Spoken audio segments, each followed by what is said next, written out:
नमस्ते बच्चों, आप सबका एसी स्टार्ट में बहुत बहुत स्वागत है। आज मैं आपको प्रेजेंट इंडेफिनिट की प्रैक्टिस करवा रहा हूँ। आपको जैसे कि पता है कि हमारे टेंस चल रहे हैं और डे 10 है।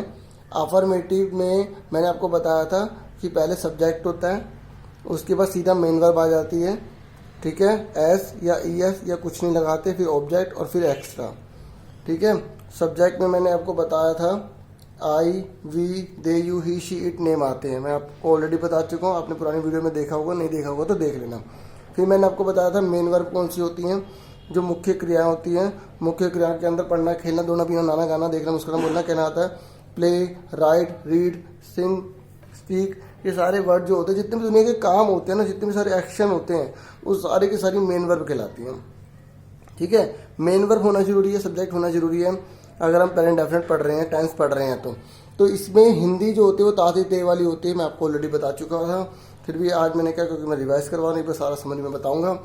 उसके बाद मैंने बताया था एस या ई एस किसके साथ लगाया जाता है और कहाँ कुछ भी नहीं लगाया जाता। मैंने आपको बताया था अगर प्लूरल आ जाए, आई, वी, दे, यू, अगर ये सब आ जाते हैं तो इनके साथ एस या ई एस नहीं लगाते। जैसे आई प्ले, मैं खेलता हूँ, बस मैं खेलता हूँ। अगर ऑब्जेक्ट लगा दिया कि क्रिकेट, तो आई प्ले क्रिकेट हो गया। समझ में आ गई। उसके बाद फिर मैंने आपको बताया था नेगेटिव, ठीक है। एक चीज़ और बता दूँ, एस किसके साथ लगेगा, ई एस किसके साथ लगेगा। जैसे मान लो यहाँ पर होता शी गो होता, तो गो के आगे ई एस लगेगा क्योंकि वोवल है। मैंने आपको बताया था वोवल के आगे एस या ई एस लगता है, ठीक है। अगर यहाँ पर होता प्ले, तो यहाँ पर खाली एस लगता क्योंकि ये वोवल नहीं है। वोवल कौन कौन से होते हैं, ए, ई, आई और यू, ये 5 वोवल होते हैं। तो यहाँ पर भी क्या आएगा, शी प्लेस, वह खेलती है। अगर लड़का होगा ही प्लेस, ठीक है। अगर यहाँ पर होता दे, मतलब प्लूरल हो गया, ठीक है। प्लूरल होगा तो ये हट जाएगा। मैंने आपको बता रखा था कि सिंगुलर कौन कौन से होते हैं। सिंगुलर में आता है ही, शी, इट, नेम, तो इन सबके साथ क्या लगाते हैं, ऐसे ई एस लगाते हैं वर्ब में, ठीक है। और प्लूरल कौन कौन से मैंने आपको बताए थे, प्लूरल में आई, वी, दे, यू, तो इनके साथ ऐसे एस कुछ नहीं लगता, ठीक है। जैसे अगर होता I go to market, I go to market होगा। यू प्ले क्रिकेट, ठीक है। जैसे कि आप देख सकते हैं अभी ऐसे एस नहीं लग रहा। ये मैंने आपको अफर्मेटिव बता दिए। समझ में आ गया आपको अफर्मेटिव। अब हम समझेंगे नेगेटिव। नेगेटिव में क्या होता है, सब्जेक्ट आता है, फिर उसके साथ डू या डज नोट लग जाता है। क्या लग जाता है, डू या डज नोट लग जाता है। उसके बाद मेन वर्ब आती है, उसकी फर्स्ट फॉर्म, यहाँ पर भी फर्स्ट फॉर्म ही है, ठीक है। वर्ब की 3 फॉर्म होती हैं, first, second, third. Play, played, played, ठीक है। ऐसी मेन वर्ब की फर्स्ट फॉर्म, ठीक है। उसके बाद आता है ऑब्जेक्ट, ठीक है। अब कैसे करेंगे, जैसे मैंने बोला वह गाना नहीं गाती है, वह गाना नहीं गाती है, तो आप क्या देखोगे, सब्जेक्ट कौन है, वह लड़की के लिए शी, डू लगाएंगे डज लगाएंगे, शी सिंगुलर है तो सिंगुलर के साथ डज लगेगा। अभी मैंने लिख दिए थे सिंगुलर कौन कौन से होते हैं, और प्लूरल के साथ क्या लगेगा, डू लगेगा, ठीक है। तो she does not sing a song, she does not sing a song, ठीक है। अगर लड़का होगा तो ही डज नॉट हो जाएगा, तब भी डज ही रहेगा। लेकिन अगर यहाँ होता मैं गाना नहीं गाता हूँ, ठीक है, लड़की कहेगी मैं गाना नहीं गाती हूँ, तो क्या हो जाएगा, आई, यहाँ डू हो जाएगा। क्या हो जाएगा यहाँ पर, do, I do not sing a song. समझ में आ गया। आपको ये याद रखना है कि डू का लगाना है और डज का लगाना है। और देखो वर्ब में तातीते होना चाहिए, ठीक है। जिस भी सेंटेंस में आप तातीते देखोगे उसमें ये रूल लगेंगे, ठीक है। क्योंकि अगर आप जब सारे टेंस सीख जाओगे और बिना टेंस के जो सेंटेंस है वो सब सीख जाओगे, तो आपको धीरे धीरे सारी कंफ्यूजन दूर हो जाएगी। कौन सा सेंटेंस कैसे बनाना है और किसकी इंग्लिश को कैसे हिंदी में कन्वर्ट करना है, वो सब सीख जाओगे। लेकिन इसके लिए टाइम लगेगा और प्रैक्टिस लगेगी, ठीक है। प्रैक्टिस करनी पड़ेगी। अब आगे देखो, क्योंकि थोड़ा मैं आज प्रैक्टिस करवाऊँ तो थोड़ा स्पीड में करवाऊंगा, ठीक है। आप इसको जो 3 डॉट होते हैं उसमें जाकर उसे स्लो भी कर सकते हैं, ठीक है। और अगर और स्पीड चाहिए तो आप उसमें स्पीड भी कर सकते हैं, वो जैसे आपको ठीक लगे। इंटरोगेटिव में क्या होगा बच्चों, ये जो हेल्पिंग वर्ब है ना, ये आगे आ जाएगी, डू डस आगे आ जाएगा, फिर सब्जेक्ट नोट होगा तो लगा देंगे, नहीं तो नहीं लगाएंगे, फिर मेन वर्ब की फर्स्ट फॉर्म, ऑब्जेक्ट और एक्स्ट्रा। ठीक है, इस तरीके से। इसका आंसर क्या होगा, यस या नो में होगा। क्या तुम पढ़ते हो, तो डू यू रीड। यहाँ ऑब्जेक्ट नहीं है तो सब्जेक्ट नहीं, ये वाला देखेंगे क्या है, डू या डस, डू लगाएंगे यू के लिए, नोट नहीं है नहीं लगाएंगे, वर्ब लगाएंगे, ऑब्जेक्ट भी नहीं, एक्स्ट्रा भी नहीं है। अगर होता क्या तुम पुस्तक पढ़ते हो, तो क्या हो जाएगा, डू यू रीड बुक। ठीक है, अगर होता क्या तुम पुस्तक नहीं पढ़ते, तो do you note read book हो जाएगा। ठीक है, और अगर आपको प्रैक्टिस करनी है तो आप क्या करो, जैसे तुम है, क्या तुम पढ़ते हो, तो क्या वह पढ़ती है, क्या वे पढ़ते हैं, क्या हम पढ़ते हैं, इस तरीके से चेंज करके करो। फिर ऐसे भी चेंज करो, क्या तुम पढ़ते हो, क्या तुम खाते हो, क्या तुम लिखते हो, क्या तुम सोचते हो, क्या तुम बोलते हो, इस तरीके से चेंज करके करो। ठीक है, मैं प्रैक्टिस कितनी करवा दूंगा, प्रैक्टिस तो आपको ही करनी पड़ेगी।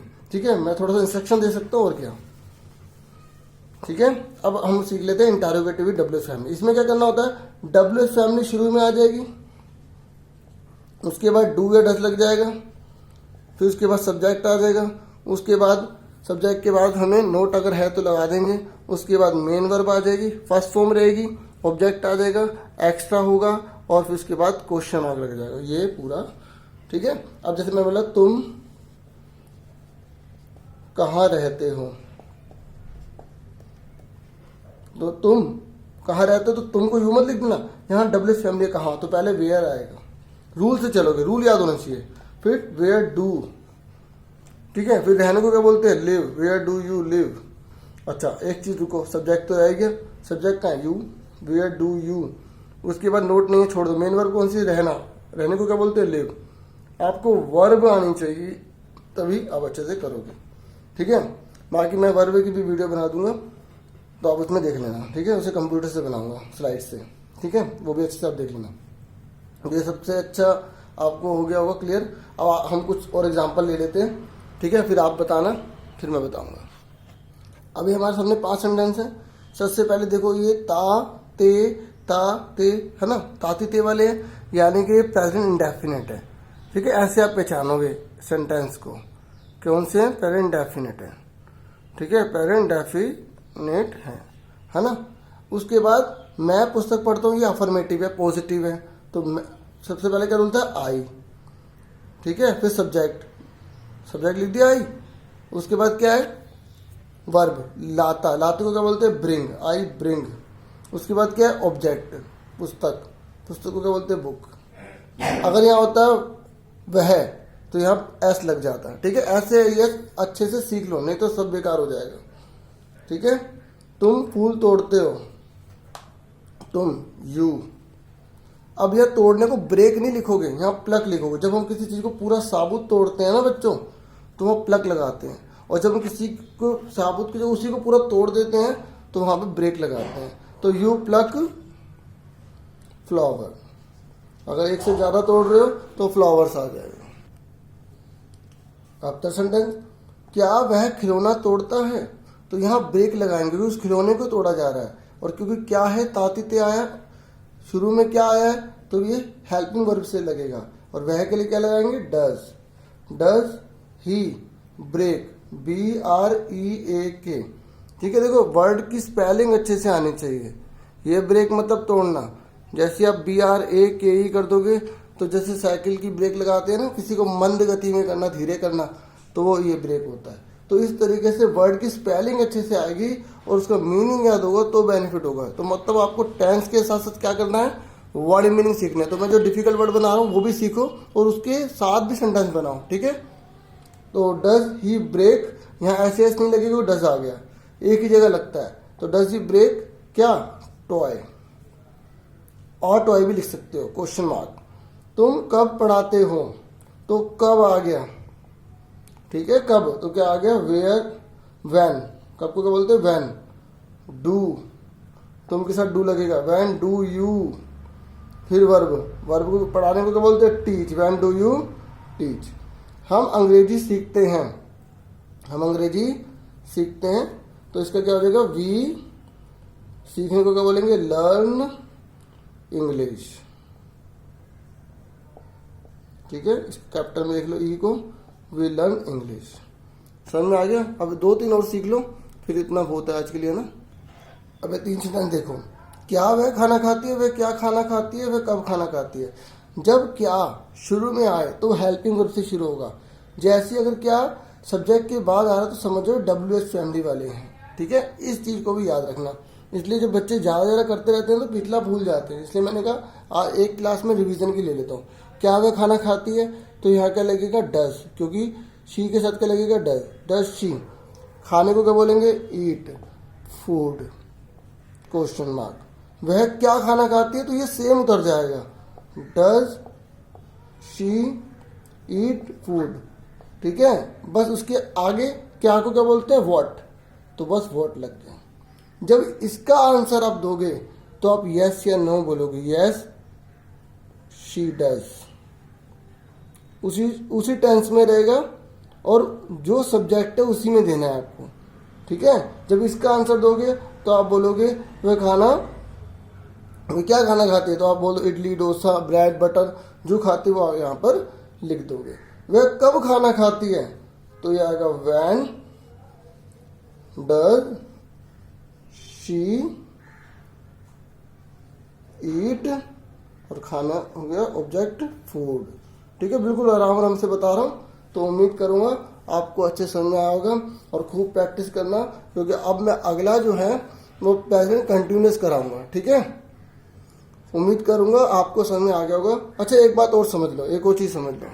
देखो, मैं आपको अभी बेसिक की तरह करवा रहा हूँ ना, लेकिन जब एग्जाम में जब फिलअप में आते हैं ना क्वेश्चन, ठीक है, जब एग्जाम में फिलअप में क्वेश्चन आते हैं तो आपको कैसे पता चलेगा वो प्रेजेंट इंडेफिनिट का है, प्रेजेंट इंडेफिनिट का। तो उसमें हिंट होते हैं, जैसे daily, seldom, regularly, every, today, ये वर्ड लिखे होते हैं जो प्रेजेंट इंडेफिनिट को इंडिकेट करते हैं। ठीक है, तो अब आप बताओ इसमें क्या भरोगे, रेगुलरली या टुडे, तो इनसे आप पहचान लोगे कि वो क्या है, प्रेजेंट इंडेफिनिट है। अब बताओ इसमें क्या भरोगे, आई यहाँ लिखा है ईट ब्रैकेट में फूड रेगुलरली, तो आई के साथ ऐसे यस वर्ब में नहीं लगता ना, ईट का ईट ही आ जाएगा, तो पहले का आंसर क्या आएगा? ईट।